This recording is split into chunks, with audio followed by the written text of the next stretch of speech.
તમને કોઈ ઓરડામાં બંધ કરવામાં આવે, સારામાં સારા દાગીના, સારામાં સારા કપડા મૂકો, તમે પહેરો, પણ એ ઓરડામાં ક્યાંય અરીસો ન હોય તો તમને મજા આવે? જ્યાં સુધી શૃંગાર કર્યા પછી તમે તમારી જાતના સાક્ષી રૂપે દર્શન નથી કરતા, ત્યાં સુધી સર્વોચ્ચ આનંદનો અનુભવ નથી થતો. તો આ સાક્ષી સ્વરૂપ પણ એટલા માટે લીલામાં બિરાજે છે કે જેથી પ્રભુ અને સ્વામીજી લીલા કરતા હોય એનો આનંદ પોતે આ સ્વરૂપે માણી શકે. ઘણી બધી આમાં ગહન ચર્ચાઓ છે. અને આ ત્રણેય સ્વરૂપ એક થયું અને જે વલ્લભ રૂપે ત્યાં પ્રગટ થયું. ગયું સ્વામીજી પાસે વિનંતી કરી કે અરે ત્યાં કોઈ ગોપીજન બિરાજતા નહોતા, ત્યાં તો આપ જ એમના હૃદયમાંથી પ્રગટ થયા હતા. અરે માન દૂર કરો, ઠાકોરજી આપના માટે વ્યાકુલ છે. અહીંયા ગયું ઠાકોરજી પાસે વિનંતી કરી, અરે સ્વામીજી તો આપને એટલો સ્નેહ કરે છે, એટલા માટે સ્નેહને કારણે આપ વિસાયા હતા, હવે આપ માની જાઓ. અહીંયાથી હાથ પકડ્યો સ્વામીજીનો, અહીંયાથી હાથ પકડ્યો ઠાકોરજીનો, બંનેને લઈને પધાર્યા. નિકુંજમાં સુંદર સુવર્ણનું સિંહાસન હતું અને ત્યાં ઠાકોરજીને પહેલા બિરાજમાન કર્યા. સ્વામીજીને બધી જ વાત કહી, સ્વામીજીને ભૂલ સમજાઈ અને જ્યાં ઠાકોરજી બિરાજ્યા હતા ત્યાં સ્વામીજી બે હાથ જોડીને ઉભા રહ્યા અને પંચાક્ષર મંત્રનું પ્રાગટ્ય લીલામાં થયું. એ સમયે સ્વામીજી 3 વાર બોલ્યા, હે કૃષ્ણ હું તમારી છું, હે કૃષ્ણ હું તમારી છું, હે કૃષ્ણ હું તમારી છું. પંચાક્ષર તો અમૃતમાં બોલી એટલે પણ એનો ભાવ 3 વાર એ પંચાક્ષર મંત્રનું પ્રાગટ્ય અને એ પડ્યું શ્રી વલ્લભના કર્ણમાં. અને ઠાકોરજીએ સ્વીકાર કર્યા, પધરાવ્યા સ્વામીજીને પોતાની નિકટ, કંઠા પર હાથ રાખીને બિરાજમાન થયા. યુગલ સ્વરૂપની શોભા એવી અલૌકિક હતી કે નીચે બિરાજમાન, સામે ઠાડા, એ સ્વરૂપ જે સાક્ષી રૂપે પ્રગટ થયું હતું એ બંને યુગલ સ્વરૂપના દર્શન કરતા રોમાંચિત થઈ ગયું. નેત્રમાંથી અશ્રુધારા વહેવા લાગી અને ઘૂંટણીએ બિરાજમાન થઈ હાથ જોડી યુગલ સ્વરૂપના દર્શન કરતા એ રૂપ સ્વરૂપ જેવું ત્રિતયાત્મક સ્વરૂપ હતું એના મુખમાંથી અષ્ટાક્ષર મંત્રનું પ્રાગટ્ય થયું. શ્રી એટલે સ્વામીજી, કૃષ્ણ એટલે ઠાકોરજી, અને આ બંને સ્વરૂપને જોતા એ સ્વરૂપ બોલ્યું, શ્રી કૃષ્ણ શરણમ મમ, શ્રી કૃષ્ણ શરણમ મમ, શ્રી કૃષ્ણ શરણમ મમ. અને આમ અષ્ટાક્ષર મંત્રનું પ્રાગટ્ય નિત્ય લીલામાં થયું. અને આ ત્રિતયાત્મક સ્વરૂપ જેણે બંને સ્વરૂપને એકતા કર્યા, એમના ઉપર બંને સ્વરૂપને એટલું બધું વાલ આવ્યું કે બંને યુગલ સ્વરૂપે ભેગા થઈને કહ્યું કે આપ અમને અતિશય પ્રિય છો. એટલે બંને માથે હાથ રાખીને કહ્યું, અમે આપનું નામ અમને અતિ પ્રિય હોવાને કારણે શ્રી વલ્લભ રાખીએ છીએ. નિત્ય લીલામાં રૂપમ તત ત્રિતયાત્મકમ, એ જે સ્વરૂપ પ્રગટ થયું હતું એનું નામ યુગલ સ્વરૂપે શ્રી વલ્લભ રાખ્યું. વલ્લભનો અર્થ જ થાય જે અતિ પ્રિય હોય એને વલ્લભ છે. આપણે કે પ્રાણ વલ્લભ, ગોપીજન વલ્લભ, ગોપીઓને જે અતિ પ્રિય છે, જે પ્રાણથી પણ અધિક પ્રિય છે એને વલ્લભ કહેવાય. આ વલ્લભની સાખી આપણે ગાવા જઈએ. ત્રિતયાત્મકમ સાક્ષી સ્વરૂપે, અને એક સ્વરૂપ જે ત્રિતયાત્મક સ્વરૂપ હતું એ આચાર્ય રૂપે, ગુરુ રૂપે ભૂતલ પર બન્યા. તો એક ઠાકોરજી સ્વરૂપ, બીજું સ્વામીજી સ્વરૂપ અને ત્રીજું ગુરુ સ્વરૂપ. અને આ ત્રણેય સ્વરૂપે જયારે વલ્લભ હૃદયારૂઢ થશે ત્યારે હરિરાયજીને એક એક સાખી આપમેળે સમજમાં આવવા લાગશે. સ્વરૂપ જ્ઞાન થઈ જશે ને તો લીલા અને સામર્થ્યનું જ્ઞાન તો સહજમાં થઈ જશે. પુષ્ટિ ભક્તિ સ્વરૂપની ભક્તિ છે. વલ્લભ સાથે દરેકનો સ્નેહ છે, પણ કયો ભાવ રાખીને તમે વલ્લભને પ્રેમ કરો છો એના પરથી એ ભક્તિનું માધુર્ય બદલાઈ જાય, એની દિશા બદલાઈ જાય. અને જયારે આ ભાવ, કારણ કે દમલાજીનું પણ એક ભક્તિનો વિશેષ ભાવ છે. ઘણી જગ્યાએ દમલાજીને શ્રી વલ્લભના સ્વામીની રૂપે માનવામાં આવ્યા, એવો પણ એક ભાવ રાખીને ભાવાત્મક ક્રમો છે. તો ઘણી બધી ચર્ચાઓ આપણે ત્યાં. તો શ્રી વલ્લભ એ નામ મેં કે તમે નક્કી નથી કર્યું, એમની કુળ પરંપરામાં નક્કી નથી થયું, આ તો ઠાકોરજી અને સ્વામીજીએ પાડ્યું છે. વિચાર કરો, જે નામ ઠાકોરજી અને સ્વામીજીને અતિ પ્રિય હોય એ નામ જયારે આપણા મુખમાં આવતું, તો હું તો ઘણી વાર કથામાં કહું ને, નાથ દ્વારા જાઓ અને બહુ ભીડ હોય અને તમને એમ થાય કે શ્રીનાથજીને તો બધા જોઈ રહ્યા છે, શ્રીનાથજીની નજર મારા પર ક્યારે પડે? તો એક જ ઉપાય, શ્રી વલ્લભ શ્રી વલ્લભ શ્રી વલ્લભ આ નામનો પુકાર કરશો ને તો હજારોની ભીડમાં શ્રીનાથજી તમારી સામે દ્રષ્ટિ કરશે. કારણ કે જે નામ શ્રીજીને અતિ પ્રિય છે એ જયારે આપણા મુખમાં આવે ને તો શ્રીનાથજીની દ્રષ્ટિ સહજ આપણામાં લાગી જતી. તો એ નામ શ્રી વલ્લભનું એ નામ કે જે સર્વોત્તમ સ્તોત્રમાં પણ જો ત્યાં પણ આજ 35 મુખ્ય અને 3 નામ આ મુખ્ય કયા છે? આનંદ, પરમાનંદ અને શ્રી કૃષ્ણ રૂપમ તત્ત્રિતયાત્મકમ. અને બાકી બધા જ નામો એને સહાયક છે. 35 આ ત્રણેય નામને સહાયક 35 નામો છે અને આમ કુલ 108 નામ થાય. આ કોઈનો ભાવાત્મક ક્રમ છે. રૂપમ તત્ત્રિતયાત્મકમ, વલ્લભ નામ ખાલી લાગે આટલું પણ એની ગહનતા બહુ ગહેરી છે. એ નામને સમજવામાં જીવન ઓછું પડી જાય. આપણે તો કહીએ શ્રી વલ્લભ, પણ એ શ્રી વલ્લભ નામ કેટલી ગહનતા લઈને બિરાજમાન છે. જયારે સમજાય ને ત્યારે હરિરાયજીના શબ્દો સમજમાં આવશે કે વલ્લભ નામ અગાધ હૈ, જહાં તહાં તું મત બોલ, જહાં હરિજન ગ્રાહક મિલે તાં આગે તું ખોલ. વલ્લભ સાખીમાં આવશે. આજે વાત કરી રહ્યો છું આ બધું જ પૂરક, હવે તો પુરાવાઓ આપણે શોધવાના છે. વલ્લભ સાખીમાં જે મેં વાતો કરી છે એના પુરાવાઓ હરિરાયજી આપશે કે આ વાતો કોઈની કેવલ વાણી વિલાસ નથી. આના પુરાવાઓ હરિરાયજી એક સાખીમાં આવે. તમારી ઘરમાં કોઈ બહુ મોંઘો હીરો હોય, જે મહેમાન આવે ને બતાવો, ના ના આ તો છુપાઈને રખાય અને પાછી તિજોરી ખોલી જોઈએ બરાબર છે તો ખરું ને, ક્યાં કઈ આડોળું તો નથી મુકાઈ ગયું. જેમ તમે અહીંયા કથામાં આવવા જતા હો ને, કોઈ નીકળતા તમને કોઈ મોંઘો હીરો આપી જાય કે હમણાં થોડી વાર ખિસ્સામાં રાખજો ને, સાચવજો ને, આ તમારા માટે થોડી વારમાં હાથમાં ચેક કરતા રહો ખિસ્સામાં છે તો કરો, છે તો કરો, છે તો કરો. એમ મારી મન અને બુદ્ધિમાંથી વલ્લભ નામ વિસરાઈ તો નથી ગયું ને, એટલે વલ્લભ નામનો પુકાર વચ્ચે કરતા રહેવું. શ્રી વલ્લભ શ્રી વલ્લભ ઘણા તો ઈશ્વર મેં જો વાતે શ્રી વલ્લભ શ્રી વલ્લભ શ્રી વલ્લભ આમ નીકળતું છે રે.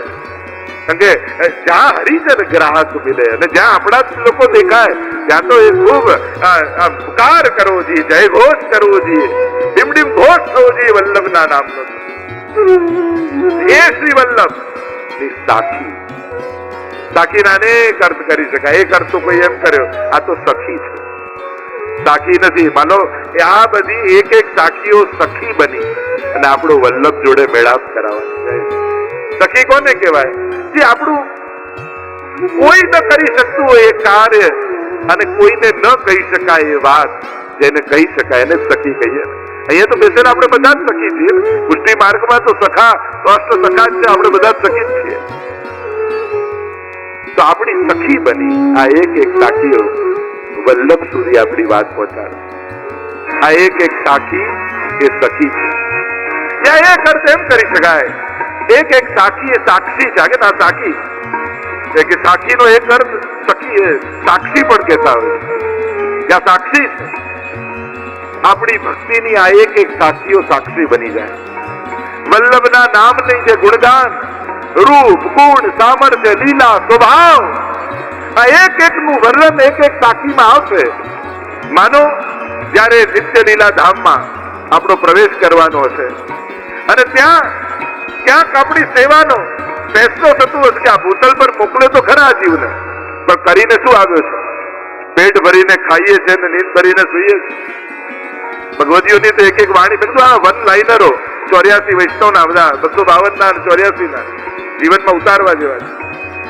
શું કરીને આવ્યો? ત્યારે એક સાખીઓ સાક્ષી બની જશે. જાણે બીજું કાંઈ કર્યું હોય ન કર્યું હોય ખબર નહીં, પણ ભરત ભાઈએ વલ્લભ સાખી બેસાડી ત્યારે હાજર હતો. કહ્યું લઈ લો આને અંદર.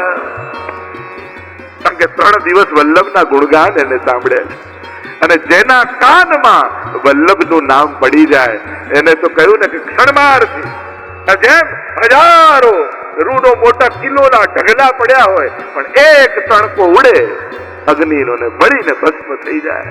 વર્ષોનું અંધારું કોઈ ઓરડામાં હોય અને દિવાસળી પ્રગટાવો અને વર્ષોનું અંધારું ક્ષણમાં અજવાળું બની જાય. એમ જેના કાનમાં શ્રી વલ્લભનું નામ પડી જાય એના તો જન્મ જન્માંતરના અપરાધો ક્ષણમાં બળી જતા. છિન્ન મેં લે ઉદ્ધરે, છિન્ન મેં લે ઉદ્ધરે, ક્ષણમાં ઉદ્ધાર. અહીંયા વર્ષોની સાધના નથી, કારણ કે હાથ પકડીને ખેંચવાનો હોય ત્યારે એમ ન કહેવાય કે ધીમે ધીમે ધીમે આ કાલે આટલું અને પરમ દિવસે આટલું, એ તો ખેંચી જ લેવાના હોય. અર્થ સકળ તેનો સીધો, લીલા માએ તાણીને લીધો. વલ્લભાખ્યા એને તો ખેંચી લેવાના હોય. અને એવા અનેક અનેક પ્રમાણો 84-252 ની વાર્તામાં આપણને મળે. તો આ સાક્ષી છે કે જે આપણી સાક્ષી પુરાવાના. યા એક અર્થ કોઈ એ વિચારે કે એમ કર્યો સાખી આવે ને કે ચાલવા માટે, હવે તો આ બેસાખી પર જે ચાલી ન શકતો એને બેસાખી જોઈએ, એટલે કે ટેકો જોઈએ, આધાર જોઈએ. એટલે કે એક એક સાખી આપણી બેસાખીનું કામ કરશે. કારણ પુષ્ટિ પથ પર ચાલવા માટે આપણા એક એક ડગલું પણ આપણી ઈચ્છાથી ભરી શકાતું નથી. આપણે અસમર્થ છીએ. નિસ્સાધન જનોદ્ધાર, નિસ્સાધન છીએ. એટલે તો વલ્લભાખ્યાનમાં કહ્યું નિસ્સાધન જનહિત કરવા શ્રીનાથ વિઠ્ઠલ આવ્યા. નિસ્સાધન જનોના ઉદ્ધારમાં, સાધન કરી શકે એના માટે તો હતું જ બધું. જે નથી કરી શકતા એનો વિચાર પ્રભુને આવે.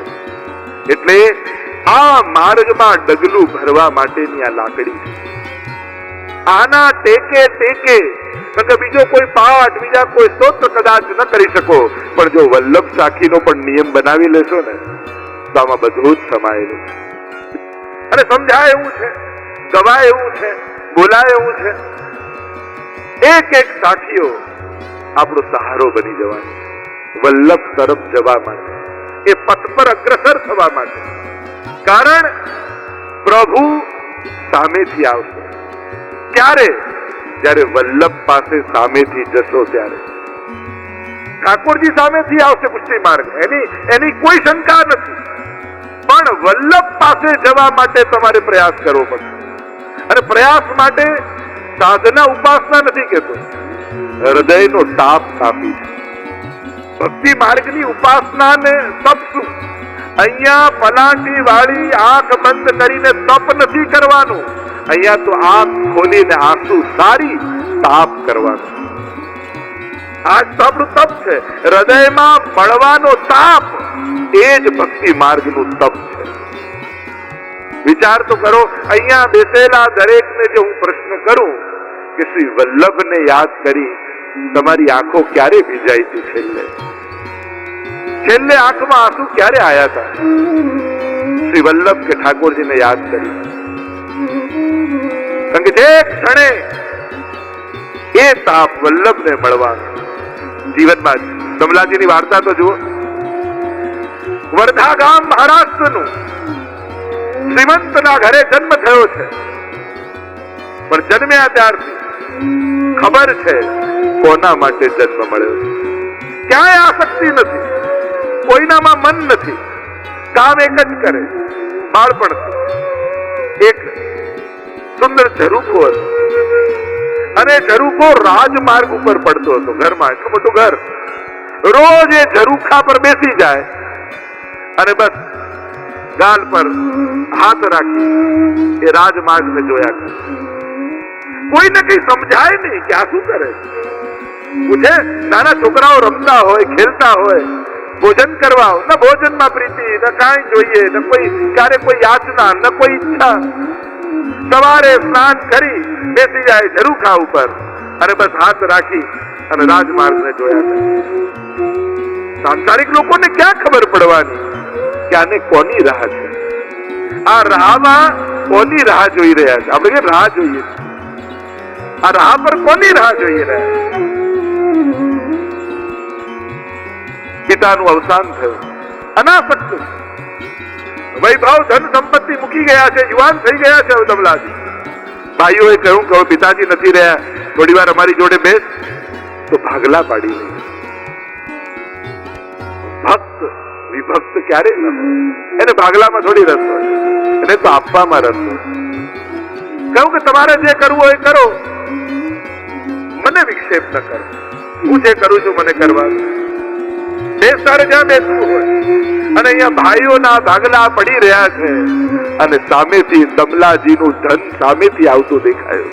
અશેષ ભક્ત સંપ્રાર્થ ચરણાબ્જ રજો ધન, જેના માટે વલ્લભના ચરણોની રજ જ સર્વસ્વ ધન છે, એવા વૈષ્ણવથી સેવાયેલા મહાપ્રભુ સર્વોત્તમનું છેલ્લું નામ.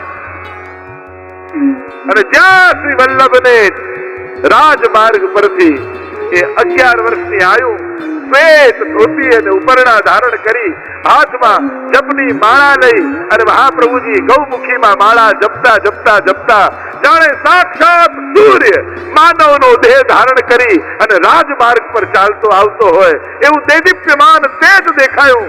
ગત ગતિ ચાલ ચલે શ્રી વલ્લભ, ઇનકી કૃપા ભય સબ સુલ્લભ, રવિ કે ઉદય કિરણ જો બાળી, તૈસઈ સભા પાત ઊંચી થાળી. મહાપ્રભુની ચાલ તો જો ગત ગતિ ચાલ ચલે, મદમસ્ત મદોન્મત હાથી જ્યાં નિર્ભય બની અને ચાલતો હોય વનમાં, એ મહાપ્રભુજી શ્રી વલ્લભ જપ કરતા કરતા ભગવદ નામ લેતા લેતા રાજમાર્ગ પર આવતા દેખાયા. સીડી સુદ્ધા સુધી જવાનો પ્રયાસ નથી કર્યો કમલાજીએ.